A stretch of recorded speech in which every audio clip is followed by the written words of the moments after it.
Thank you, and thanks for the introduction. I sent a letter to you last September, to you and Ranking Member Collins, to encourage this committee to look at this legislation. And I appreciate the opportunity, and thank you for the opportunity to talk about no budget, no pay.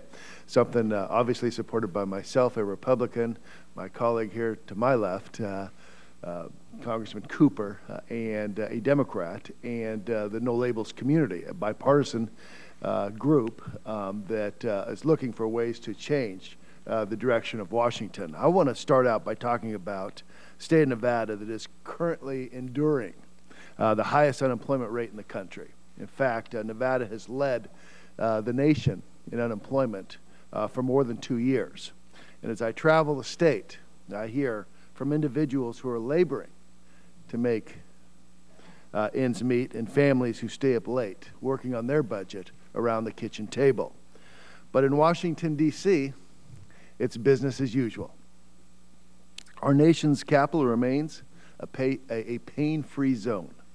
Congress continually kicks the can down the road, leaving tough fiscal decisions for future generations, future administrations, and of course, future generations. Our failure to budget is one major example. President Obama's most recent State of the Union address marked 1,000 days since the U.S. Senate passed a binding budget resolution. Since Congress last passed a budget, the federal government has spent $9.4 trillion, adding $4.1 trillion to the debt. In fiscal year 2011 alone, Washington spent $3.6 trillion. Compare that to the last time the budget was balanced, when $1.8 trillion was spent. I was particularly concerned by the tone set for the 2013 fiscal year as Senate leadership announced there would not be a regular budget process before the President even submitted his budget.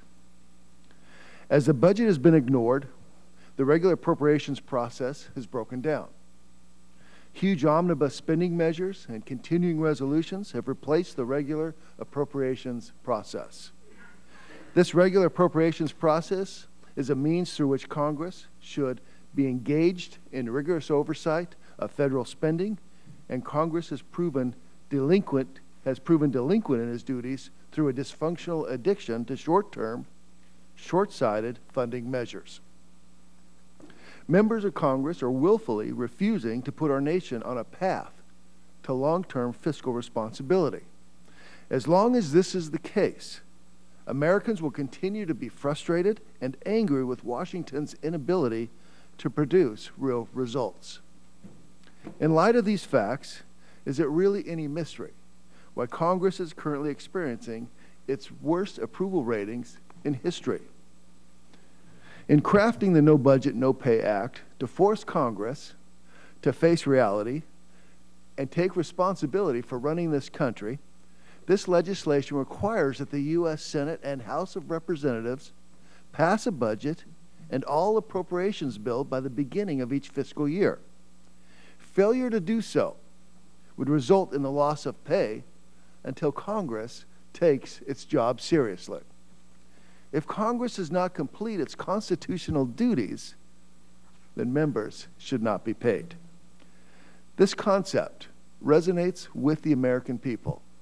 I know because I've asked Nevadans during a series of telephone town hall meetings last year whether they supported a bill that would withhold members of Congress's pay if they fail to pass a budget.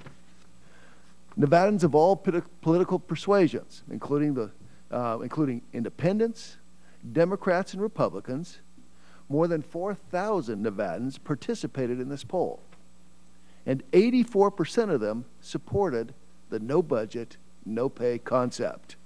84%. I doubt Nevada is alone in this sentiment. Members of the committee, I submit that if 84% of Americans across the political spectrum agree on something, Congress needs to stop what it's doing and pay attention. If we spent more time talking about what the American people agree on, I guarantee that Congress would produce better results. More importantly, we would actually implement policies that would encourage the economic growth we need to ensure that workers can have good jobs to provide for their families. I've had some people tell me that no budget, no pay is just a talking point, but it isn't to me. And it isn't to the bipartisan co-sponsors who've joined this effort. No budget, no pay would hold Congress accountable to the American people. It reflects the principles that an honest day's work will result in an honest day's pay. Too many in Congress have come to expect an honest day's pay whether or not they've actually accomplished the work of the people. Members of Congress are indeed out of touch with the American people if they believe they should be rewarded for a job poorly done or one not done at all.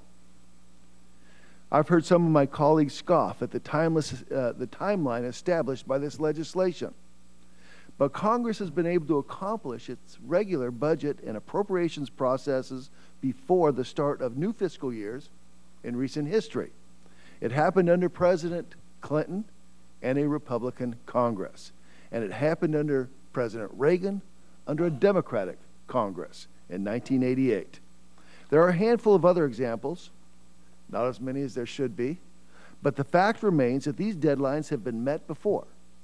And now is the time to start meeting these deadlines again. While the No Budget, No Pay Act will not solve every problem in Washington, I sincerely believe that it would help restore regular order in the budget and the appropriations process. These essential functions of Congress are vital to fiscal responsibility and keeping our nation's fiscal house in order. We cannot hope to make progress in this Congress or this country until we take our constitutional responsibilities seriously. My hope is that No Budget, No Pay will be adopted as part of a broader effort to change the way Congress does business and restore the confidence of the American people in their government. So, Chairman Lieberman, thank you, and Ranking Member Collins, for holding this important hearing. And I deeply appreciate the committee's time and look forward to continuing this important discussion in the future. Thanks. Thank you, Senator Heller.